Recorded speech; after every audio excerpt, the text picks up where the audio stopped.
Dans cette partie de notre tutoriel, nous allons voir comment faire les saisies d'écriture, dosage son, comptabilité. Alors, déjà, dans les vidéos précédentes, nous avons vu comment créer des codes journaux. Les codes journaux qui représentaient donc tous ces cahiers dans lesquels nous allons faire les saisies d'écriture. Nous avons eu à créer le journal de vente, d'achat, d'opérations diverses, de caisse et même de banque. Présentement, lorsque vous êtes dans votre entreprise ou bien dans l'entreprise où vous gérez la comptabilité, chaque jour, il y aura donc des transactions qui vont se passer, des transactions financières qui vont se passer dans l'entreprise. Alors, il faudrait donc faire les saisies d'écriture. Et comment est-ce que vous devez donc vous y prendre pour faire ces saisies d'écriture? C'est ce que nous voyons dans cette vidéo. Alors, pour cela, j'ai préparé quelques transactions. On va faire saisir quelques transactions pour mieux vous montrer comment ça se passe.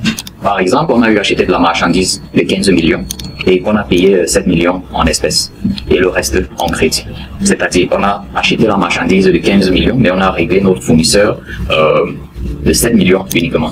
Alors, il faudrait déjà savoir que dans le logiciel Sage, les transactions sont saisies à crédit d'abord. En fait, on fait d'abord les saisies d'écriture à crédit avant de faire les règlements. Même si les règlements ont été faits ou bien ont été réalisés au même moment de la transaction, généralement, on va d'abord faire la saisie d'écriture à crédit avant de faire le règlement.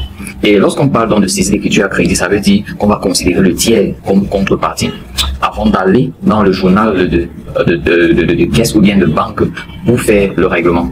Alors, puisqu'ici on parle d'achat de stock ou bien d'achat de marchandises, on a déjà eu à créer un code de journal pour les achats. Alors nous allons aller dans le journal des achats pour faire cette transaction. Et puisque c'est le journal des achats et que dans notre logiciel on a aussi un journal de caisse, on ne peut pas donc mélanger la transaction d'achat avec un compte de caisse. Alors on va aller dans le journal des achats, faire la saisie d'écriture d'achat de marchandises à crédit et puis on va aller dans le journal de caisse faire le règlement. Je vais donc dans traitement, journaux de saisie. Disons que c'est le 2 janvier par exemple. Alors dans la liste de tous les journaux, je vais prendre donc janvier et je vais rechercher où le journal des achats de janvier se trouve. Alors j'ouvre celui-là.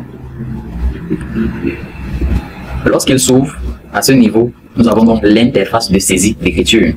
À ce niveau, je mets la date. Déjà nous sommes en janvier, je n'ai plus besoin de préciser janvier. Je vais tout simplement mettre le 2, puisque le journal que j'ai ouvert est déjà le journal de janvier 2024 par exemple. Alors je prends la touche tabulation. S'il y a un numéro de facture, peut-être la facture d'achat, numéro de facture d'achat, alors je mets tout simplement le numéro de facture d'achat. S'il y a une référence, je mets une référence, mais s'il n'y a pas, je peux toujours sauter celui-là. À ce niveau, on a donc deux trucs. On a numéro de compte général et numéro de compte tiers. S'il s'agit d'un numéro de compte dans notre plan comptable, on va aller au niveau du numéro de compte général. S'il s'agit d'un tiers, c'est-à-dire client, fournisseur, employé, ou bien une structure de l'État, alors on va donc prendre le numéro de compte de tiers. Mais dans ce cas, je vais prendre le numéro de compte général puisque je veux appeler le compte de 601. Alors je prends 601, je prends la touche tabulation sur mon clavier et puis là j'ai la possibilité de sélectionner donc le numéro de compte en question. Donc je vais prendre le numéro de compte achat de marchandises et lorsque je prends la touche en tabulation, ça m'a même mis au niveau du libellé d'écriture. Je peux tout simplement venir cliquer sur le libellé d'écriture qui est apparu juste là en bas, ou bien je peux ne pas appeler ce même libellé du numéro de compte et mettre un libellé manuellement selon la transaction en question. Alors je vais donc au niveau du débit, je mets les 15 millions et je prends la touche entrée ou bien je clique sur enregistrer. Alors lorsque je valide cette transaction, ça va tout simplement entrer comme une ligne et là qu'est-ce qu'on me demande? On me demande de faire une saisie analytique puisque lorsque j'ai créé ce journal, j'ai accepté de gérer les analytiques. Lorsqu'on créait les codes journaux, il y avait une option de pouvoir gérer les analytiques ou pas, ou bien de faire les ventilations analytiques. Alors si lors de la création vous avez pris non, à ce niveau, cette fenêtre-ci n'allait pas apparaître. Mais puisqu'on a pris oui, cette fenêtre-ci apparaît donc pour qu'on puisse ségréguer ces charges dans différentes sections analytiques. Disons que c'est achat de marchandises, alors je peux donc mettre ceci sur peut-être Profess Shopping et là je dis peut-être, je mets peut-être la référence des sections analytiques qui sont à l'intérieur. Alors si je prends peut-être quelque chose comme ça, je prends tabulation. Voici donc les deux sections analytiques que nous avons eu à créer lorsque nous créons les sections analytiques. S'il fallait donc que je distribue les 15 millions à imputer aux différentes sections, alors je devrais donc sélectionner. Mais au cas où je ne veux pas faire de répartition analytique, de ventilation analytique. Ici, je pouvais tout simplement prendre le fermé au lieu d'essayer de sélectionner une section analytique. Alors là, je sélectionne donc ceci. Je vais juste prendre un simple exemple. Disons que peut-être 50% des achats vont sur les produits femmes, par exemple. Alors je prends enregistrer. je veux dire plutôt 50%. Je prends enregistrer, ça va calculer 50% du montant. Le total imputé est donc de 7 700 000. Et le reste imputé, c'est 7 500 000. Et bien là, si je dois peut-être repartir dans une section qui est dans un autre plan analytique, je peux tout simplement aller dans ce plan analytique-là et rechercher sa section. Mais puisque je suis en train de parler d'achat de marchandises et que ici, bon, pratiquement, il n'y a que Profit Shopping où on peut faire pratiquement des achats de marchandises pour revendre, je vais donc rechercher l'autre section analytique. Je mets juste n'importe quoi là puisque je me souvenais pas exactement de la référence de la section analytique.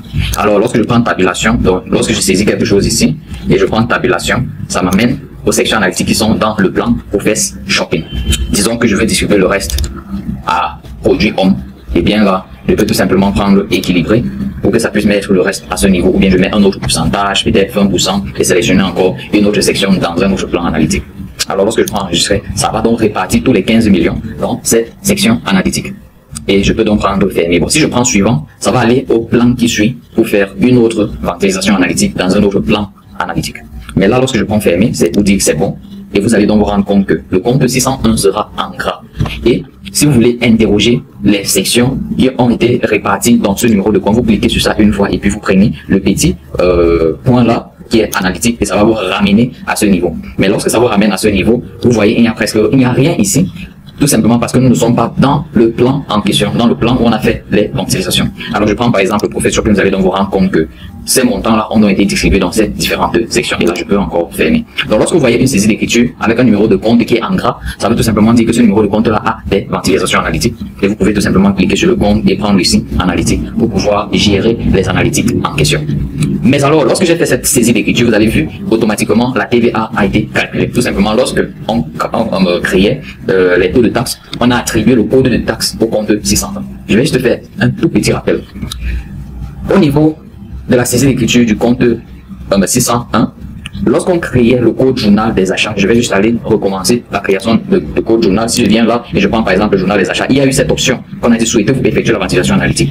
Le fait que cette fenêtre de ventilation analytique est apparue automatiquement, c'est parce qu'on a eu à prendre ici, oui, si on avait pris non, ça devait faire la saisie d'écriture sans toutefois nous demander de faire une ventilation analytique. Deuxièmement, la TVA, lorsqu'on a créé dans notre taux de taxe, la TVA sur les achats, on est parti dans le plan comptable et on a pris le compte 601.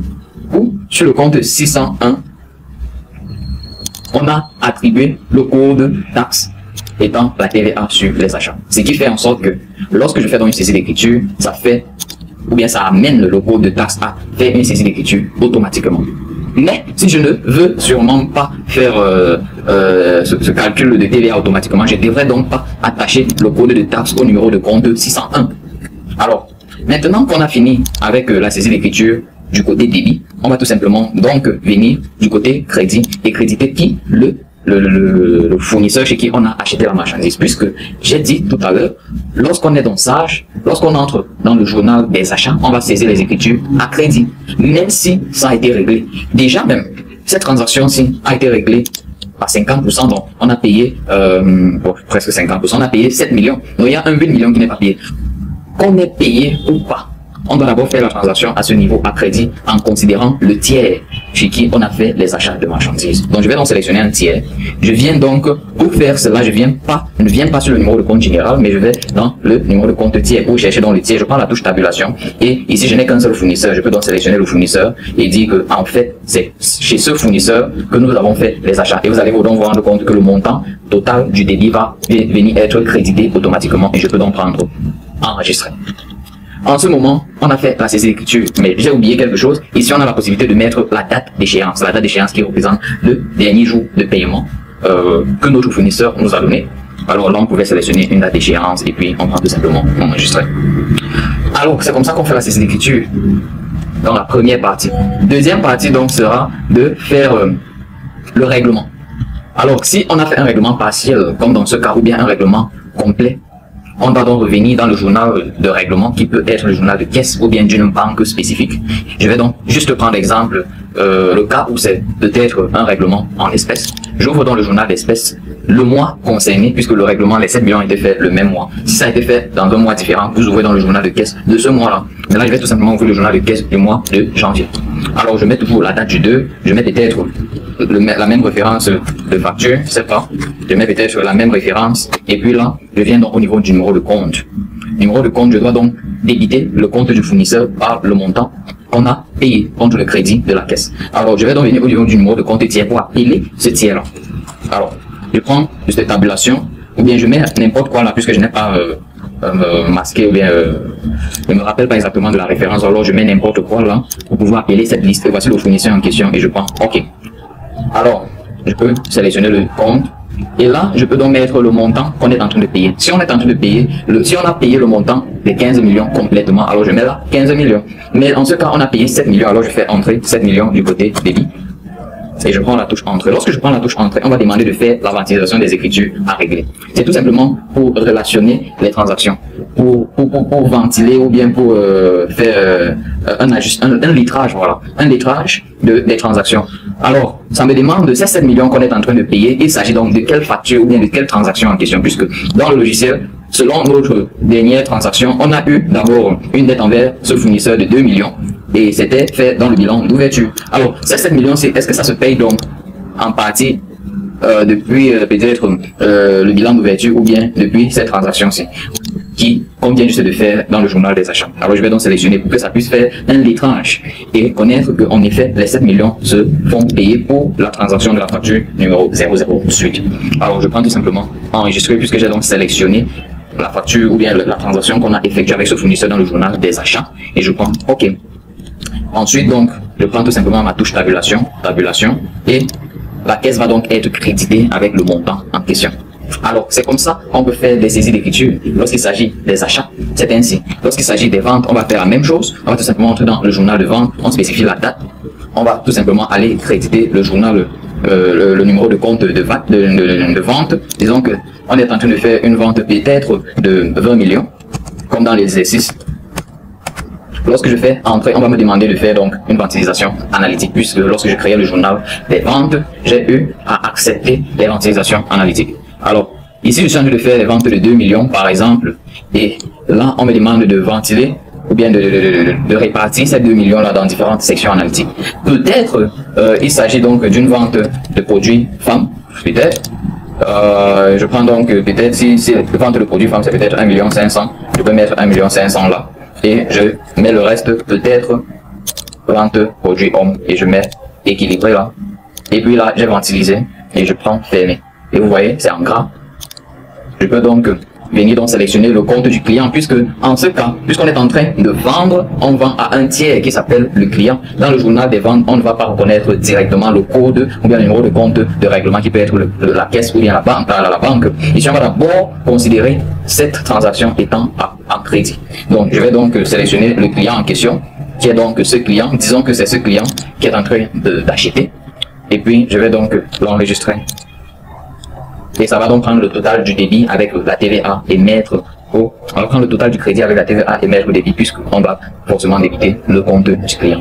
Alors, si on a donc eu à payer, ou bien si, je veux dire, si le client a eu à payer cette facture ou bien cette transaction de vente, alors on va tout simplement aller dans le journal. Disons qu'il a payé au mois de février par banque par exemple. J'entre dans le mois de février, j'entre dans la banque et disons qu'il a payé peut-être le 30, non, il n'y a pas 30 février quand même. Disons qu'il a payé le 20. Alors je mets le jour 20 et je vais donc créditer le client contre le débit de la banque puisque la banque est en train d'augmenter. Alors je vais tout simplement rechercher le client en question qui s'appelait donc Clémentine et là je vais mettre le montant. Disons que le client a tout payé même avec en fait tout le montant, tout taxe compris qui était je crois c'était 2 millions c'était 2 millions je sais pas trop 850 000 je sais pas trop. Bon, je vais essayer d'enregistrer et voir. Ok, oui, c'était 8 millions. C'était 2 850 000 en effet. Alors, je sélectionne donc le compte. Alors, j'ai pas mis le bon montant. J'ai pas mis le bon montant, bon montant. C'était 2 385 000 plutôt. Donc, 2 385 000 en effet. Donc, je vais donc sélectionner sur cette transaction et puis vous allez donc voir le montant restant est donc de 0 si ce client-là a tout payé. Eh bien, je vais donc tout simplement débiter la banque qui est donc Ecobank avec ce même montant pour faire le règlement. Maintenant, lorsqu'on fait une transaction qui n'est pas achat ou bien qui n'est pas vente, ça peut être paiement des salaires, ça peut être transport, ainsi de suite. On va donc venir peut-être dans le journal des opérations diverses. Le journal d'opérations diverses a été créé avec le type de journal général. Ça veut dire on peut avoir plusieurs codes de journaux de type général. On peut créer, là j'ai juste créé opération diverses, on peut créer un code journal de type général pour les salaires uniquement. Alors dans ce journal on va faire saisir uniquement les salaires. On peut faire aussi peut-être pour je sais pas, transport ou quoi que ce soit. Donc on peut diviser, on peut créer plusieurs codes de journaux de type général pour gérer différents types de transactions. Mais lorsqu'il s'agit des achats et ventes, alors on va aller dans le journal des achats, dans le journal de vente. Et puis, lorsqu'on va donc faire les transactions à crédit dans les journaux de type général, on va rentrer dans le journal de caisse ou bien de banque pour faire le règlement. Alors, j'espère que vous avez bien compris comment faire donc les saisies d'écriture. Alors, je vous laisse pratiquer et on se voit dans la prochaine vidéo.